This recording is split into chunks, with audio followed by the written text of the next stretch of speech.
let's get started, okay, with today's class. So today what we will do is consider a case study. Like we will start from deriving the equation of motion, deriving the transfer function, and then like using that to design controllers to satisfy performance and stability, and then we will also look at how to construct the root locus and use the root locus for designing the controller, right. So ultimately we go through the entire control design process for an example system, right. So that's something which we will start off today. So the system that we are going to consider is a gear transmission, which is pretty common in many practical systems today, right. So let's say we have an input gear that has N1 teeth on it, right, and that is meshed with an output gear which has N2 teeth on it, right. So we have the input shaft, to which an input torque of Tm is given to it. Like for example, this input torque could come from a motor, right, which is driving the input shaft, right. So and that input torque is going to drive the entire shaft and gear assembly. Let us say that the moment of inertia of the entire input shaft and input gear assembly put together is some J1, right, and the input shaft is supported on a bearing with a friction coefficient of F1. So the viscous friction coefficient is F1. That means that the frictional torque which is dissipated is essentially F1 times omega 1. Right. So that is the implication of that coefficient F1, right. So and similarly the of course the angular displacement of the input shaft is, let's say, theta 1 t, right. The angular displacement of the output shaft is going to be theta 2, and J2 is the moment of inertia of the output shaft assembly along with the output gear, right. F2 is the corresponding friction coefficient, right, for the output gear. So consequently the torque which is essentially used up in overcoming friction of the output shaft is going to be F2 times omega 2, right. So that's the viscous friction coefficient, and let's say like we have a load torque TL, right. Obviously the output is going to drive some load, okay. See, for example, one could essentially use this arrangement to, let's say, drive the wheel of a vehicle, right. So let's say you have a wheel of a car which is loaded, so it will basically provide some resistance, right. That is a load torque, okay. So we finally need to overcome the load torque and operate the output shaft at a desired state, right. So the first step is for us to essentially derive the governing equation of motion, okay. So we are going to essentially consider this entire entity as a system to which we provide the torque TMT as the input, and the angular displacement of the output shaft theta 2t is the output, okay. So that is the visualization. Of course this is because ultimately we are going to look at position control, right. So that is the objective that we are going to look at here, right. Let's say I want to control the angular displacement of the output shaft, how do I do that, okay. Of course we alternatively we can also do consider the output to be omega 2t, okay, wherein I want to do speed control of the output shaft, right. I would do position control, I would leave speed control to you as a homework, right. So but that's going to be pretty straightforward, at least the derivation of the transfer function is going to be pretty straightforward, right, once we do this derivation, right. The controller part needs to be redone. So so let us first derive the governing equations of motion, okay. That is the first task that we are going to do. So let's get started with that, okay. To do that, let's draw the free body diagram of the input shaft, right. So let's first draw the free body diagram of the input shaft, then let's write down the corresponding equation of motion. So let's say I draw the input shaft. Okay. So what are all the torques that are going to act on this input shaft? So essentially we have the input torque TMT is acting. Okay. So are there some resisting torques? Yes, there are, right? So we have one due to friction, which is F1 times theta 1 dot T. Okay. And would there be any other torque which would be essentially in a sense resisting the motion of the input shaft? Please note that the input shaft is driving the output shaft, right? So obviously the output shaft is going to exert a reaction, right, for the action that the input shaft does on the output shaft, right? Let's say we call this reaction torque as some T1T.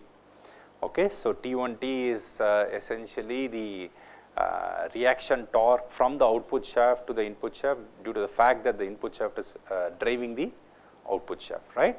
So these are the torques that are acting on the input shaft, right?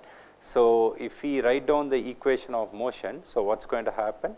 So J1 times theta 1 double dot T, that's going to be equal to the net torque which is acting on this body, right? That's going to be the input torque TMT minus F1 theta 1 dot T and then minus T1T.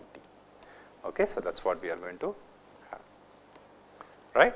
So just rearranging these terms, we will get the equation as J1 times theta 1 double dot T plus F1 theta 1 dot T is equal to TMT minus T1T. Okay. So let's call this as equation number 1, right? So that is the governing equation for the input shaft. So similarly, let's draw the free body diagram for the output shaft and see what happens, right? So if I draw the free body diagram for the output shaft, what's going to happen? I am going to get this,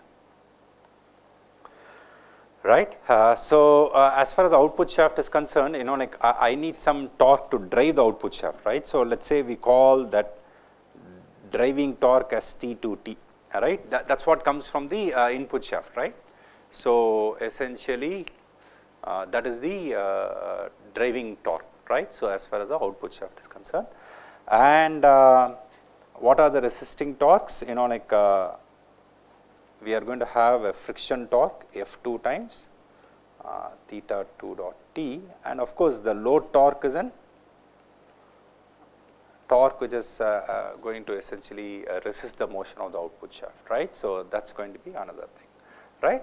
So what we are going to have essentially is J2 dot theta 2, J2 times theta 2 double dot, that's going to be equal to T2T minus F2 theta 2 dot T minus TLT, right? That's going to be the governing equation. So just rearranging the terms, like we get the equation as J2 times theta 2 double dot plus F2 times theta 2 dot, that's going to be equal to T2T minus TLT.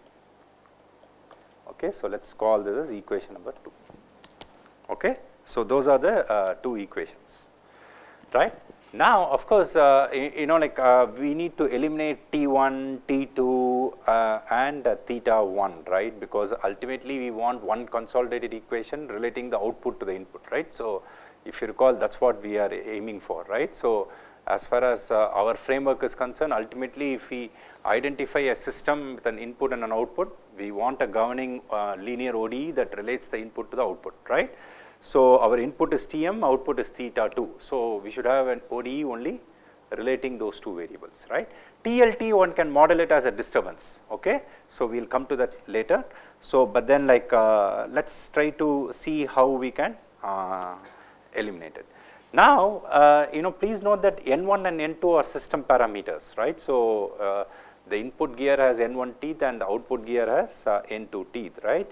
Can we use this information to relate theta 1 and theta 2, assuming that there is no slip at the gear interface, like how are theta 1, theta 2, N1, N2 related?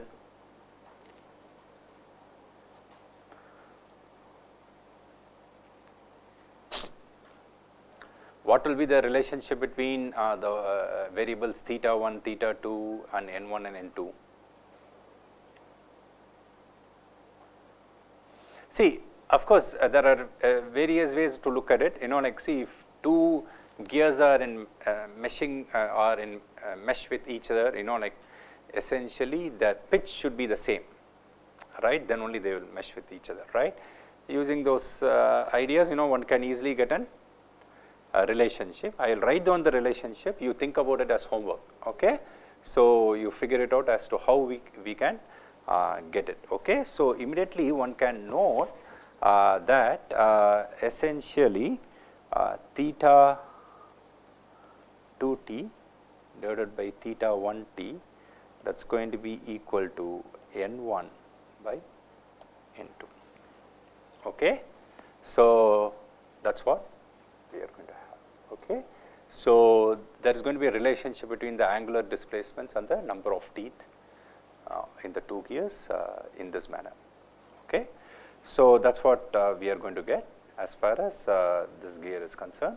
And of course, if once we have this, like we want to essentially eliminate theta 1. So, what you can immediately see that is the following: theta 1 is going to be equal to N2 by N1 theta 2t, right, correct, from this equation.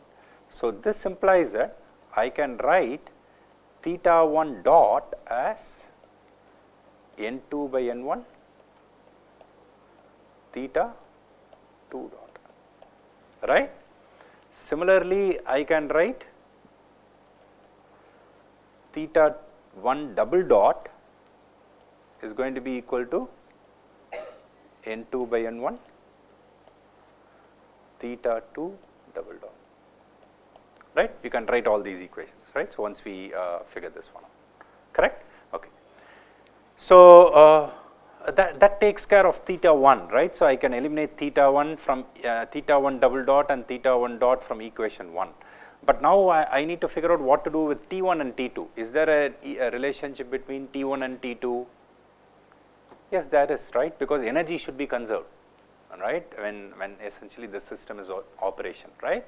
So, if you consider the interface, like, so of course, we will make an assumption that we neglect energy losses, okay. Of course, if we do not neglect energy losses, typically we need to put an efficiency term, okay, like, so neglecting energy losses, we can immediately see that T1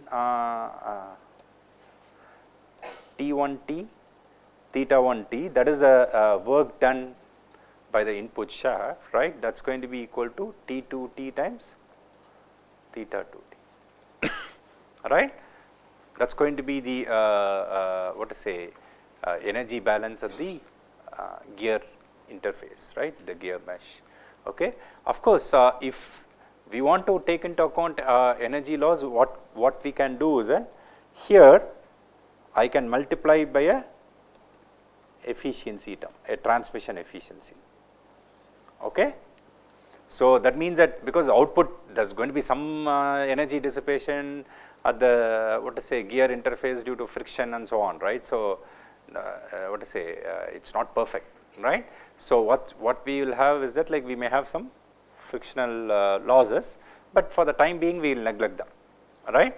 So, essentially, but if someone wants to incorporate it, you multiply the factor theta, the term T1t theta 1t with an efficiency eta t, and that is going to be equal to the energy term T2t times theta 2t, right.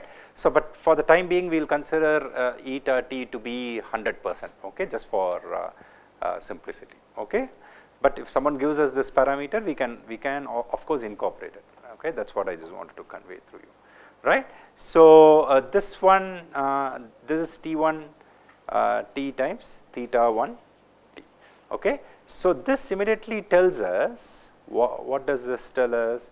This immediately gives us that T1 T theta 1 T divided by theta 2 T is equal to T2 T, okay.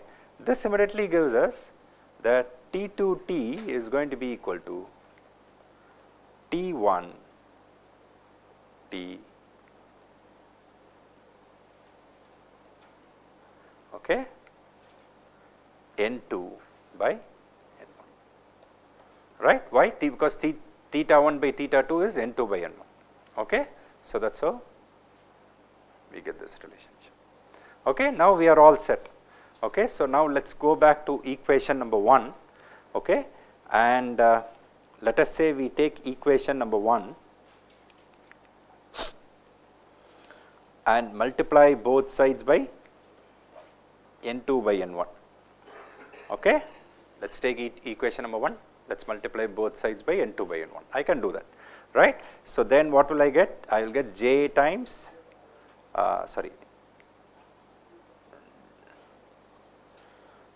J1 times N2 by N1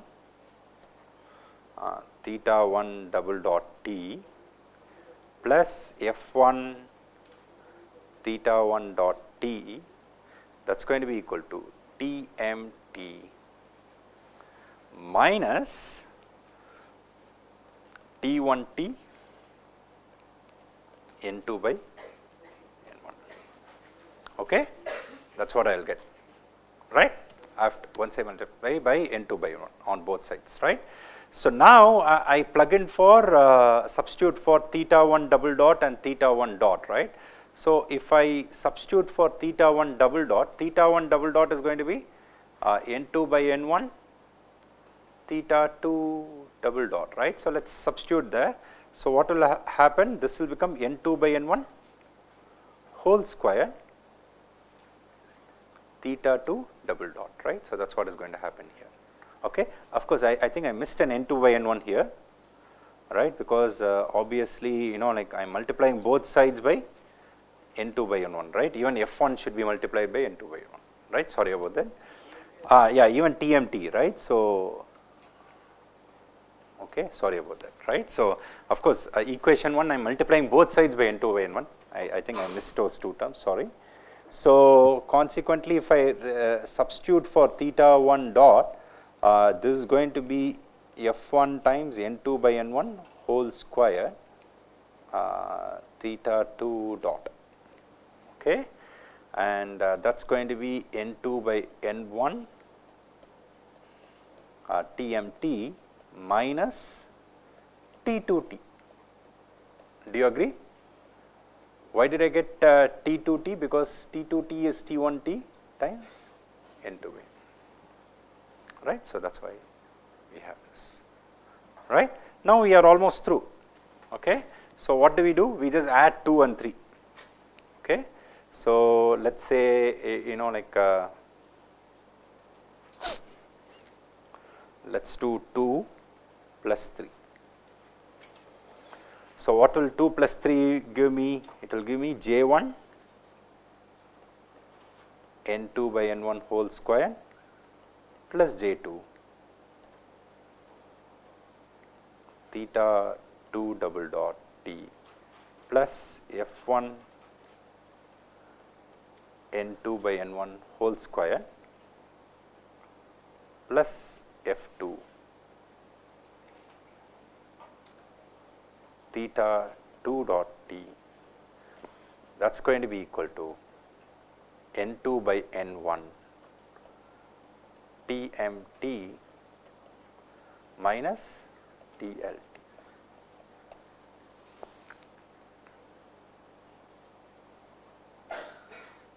Okay. So, this is the governing equation of motion, okay, for this gear transmission system, right. So, you see that we have in the form that we want, right. So, That is, we want on the left hand side the output and the derivatives, right hand side we want the input and the derivatives, right. But if you look at the right hand side, we have the input TMT and TLT, like as I told you, TLT is an input which comes into the system, but we can treat it as a disturbance, right. So, because we need to overcome it, right, is it not correct. So, we give a load torque, essentially I need to overcome that load torque, right. I need to apply an input which will overcome that. Okay. So, that is something which we need to account for. Okay.